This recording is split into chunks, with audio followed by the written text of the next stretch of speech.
चले जी, हम कंटिन्यू रखे हुए हैं जी अपने टॉपिक को, investment rhythm.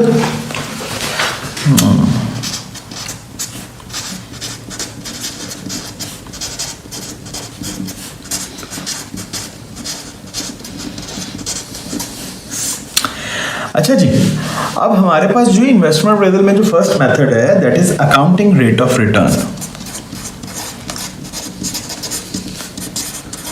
Accounting rate of return. अच्छा यार, ये मेथड बहुत सिंपल है और ये हमसे एक सिंपल सा जो है वो हमें एक फार्मूला जो है वो इसके लिए देखना है, that is accounting rate of return equals average profit divided by average investment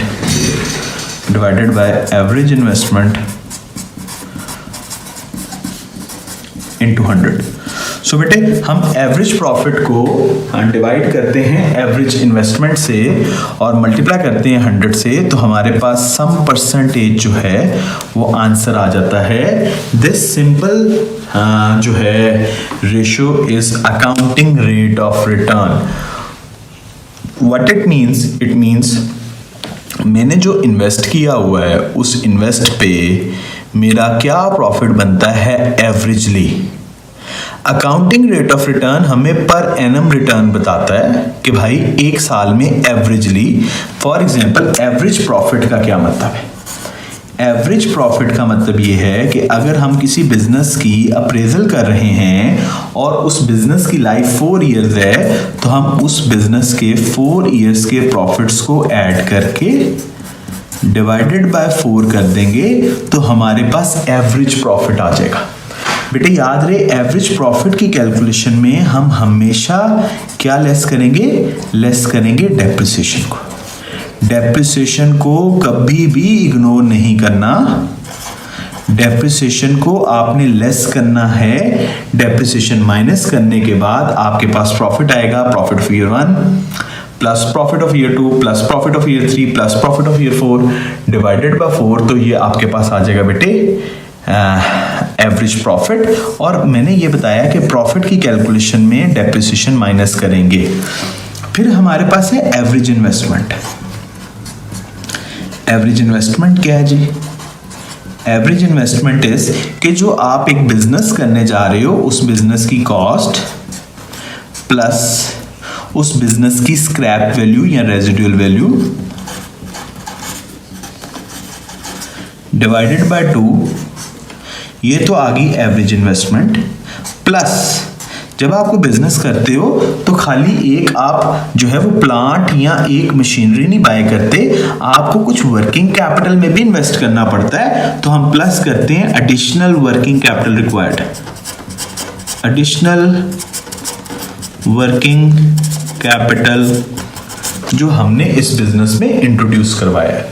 So average investment is cost plus scrap value of the investment. This is cost of investment divided by 2 plus additional working capital. ये करके हमारे पास average investment आ जाएगी। Average profit लेंगे, फिर हम average profit divided by average investment करेंगे into 100, हमारे पास आ जाएगा अकाउंटिंग रेट ऑफ रिटर्न। अगर हमने इसको प्रैक्टिकली करना है, मैं अभी आपको एक क्वेश्चन करके दिखा देता हूँ प्रैक्टिकली, और मैं रेफरेंस के लिए दोबारा वो वाली सिचुएशन आपके सामने ले आऊँगा जो अभी मैंने सॉल्व किया है। हम अज्यूम कर लेते हैं कि हम एक बिजनेस ए की बात कर रहे हैं और उस बिजनेस ए में हम अज्यूम कर लेते हैं कि हमें रेवेन्यूज भी आएंगे और एक्सपेंसेस भी आएंगे। चूंकि हमने ये एक बिजनेस स्टार्ट करना है तो हर बिजनेस की एक लाइफ होती है। मैं अज्यूम कर लेता हूँ कि इस बिजनेस की लाइफ जो है वो 3 इयर्स है।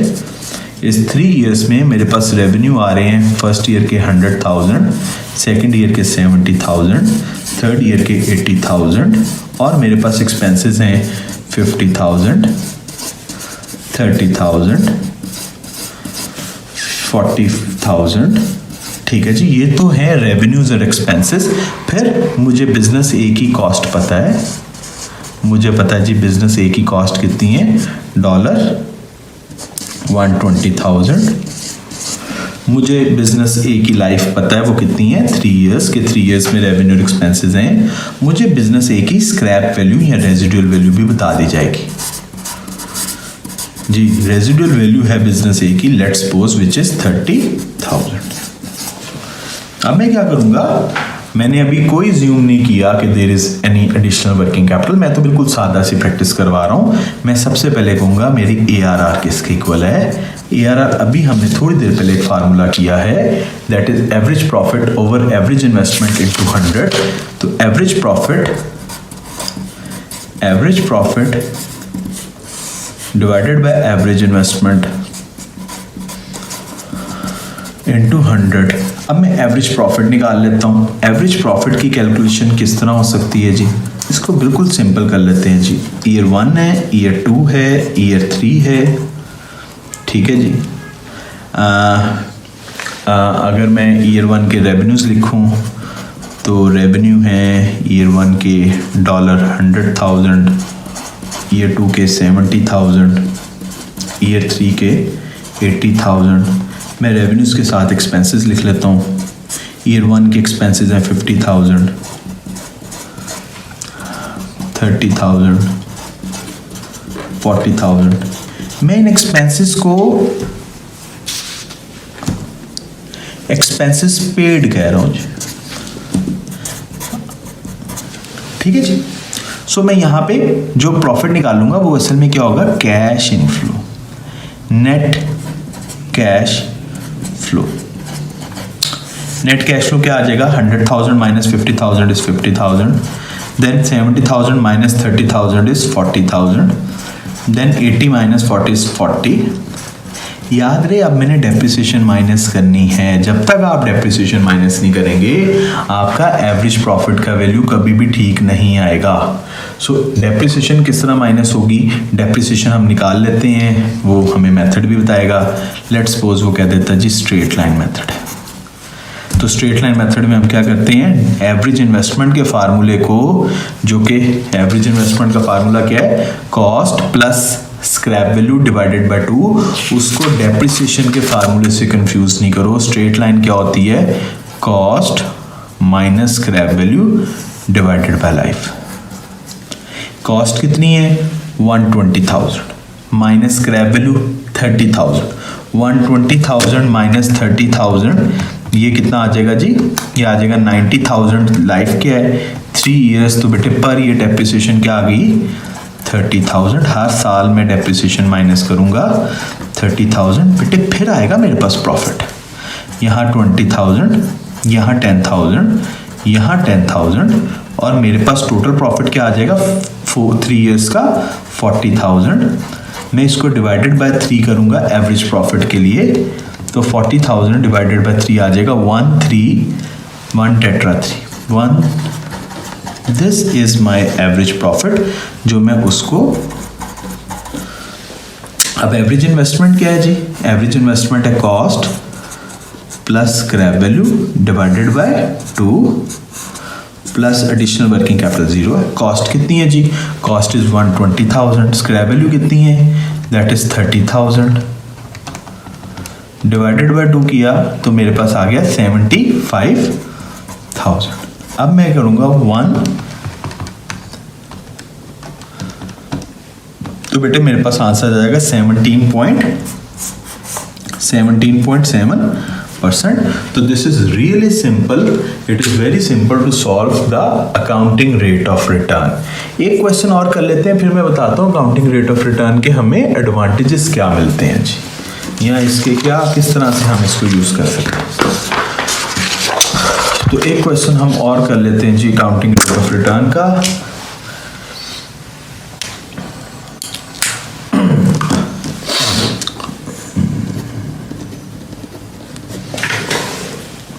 अच्छा जी, हमारे पास लेट्स सपोज रेवेन्यू है और फिर हमारे पास पेमेंट्स हैं, रेवेन्यूज़ भी हैं, पेमेंट्स भी हैं, और ईयर हैं हमारे पास, एसेट की लाइफ है 4 years.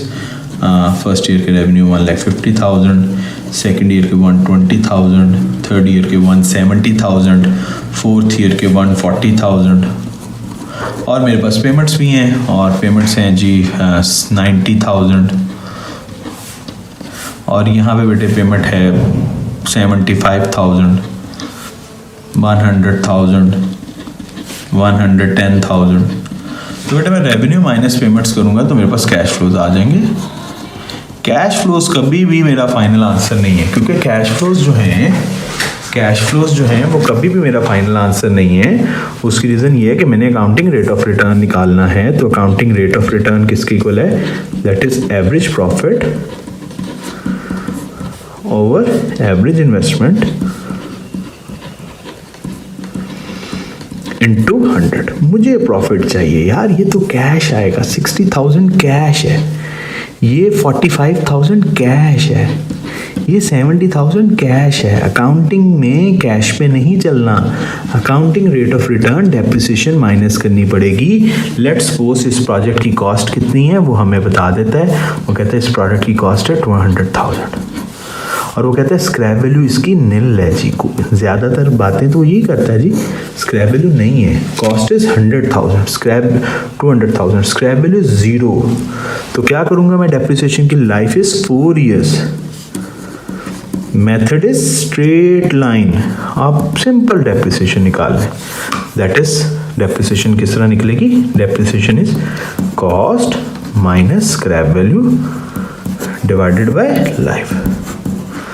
Cost is 200,000 minus 0 divided by 50,000 की डेप्रिसिएशन आ गई। मैं यही करना चाह रहा था कि किसी 1-2 ईयर्स में लॉस ले आऊँ। ठीक है जी।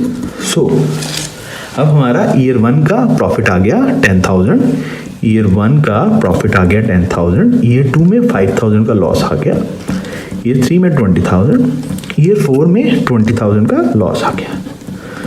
अब जब आप इन 4 को ऐड करेंगे, ठीक है, तो आप माइनस करेंगे तो आपके पास 5,000 आ जाएगा। इसको डिवाइडेड बाय 4 करेंगे तो आपके पास आंसर आ जाएगा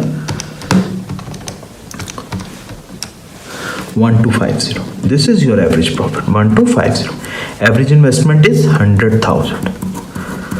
तो 1250 divided by 100,000 is 1.25%.